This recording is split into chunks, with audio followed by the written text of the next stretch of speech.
recuperando palloni da pazzi. Fare sul tiro libero. Venga!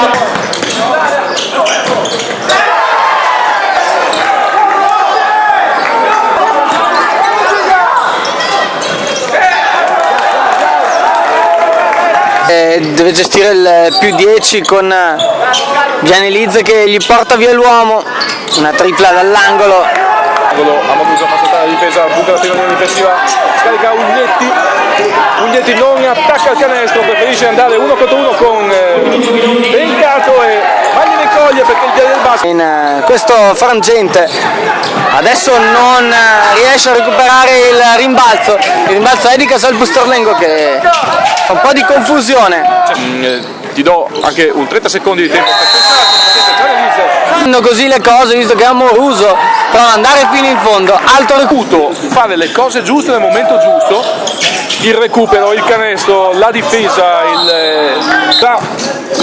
non ufficialmente dire che la Asigeco Casal Busterlengo domani giocherà contro la Stella Azzurra Roma qui alle 17 qui al Palafiera, in diretta ovviamente su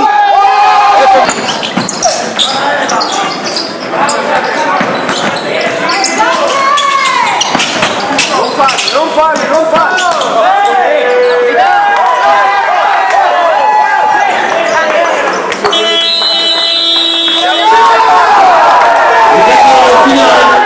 Asigeco Casal Busterlengo 65, la casella palla canestro Biella 50.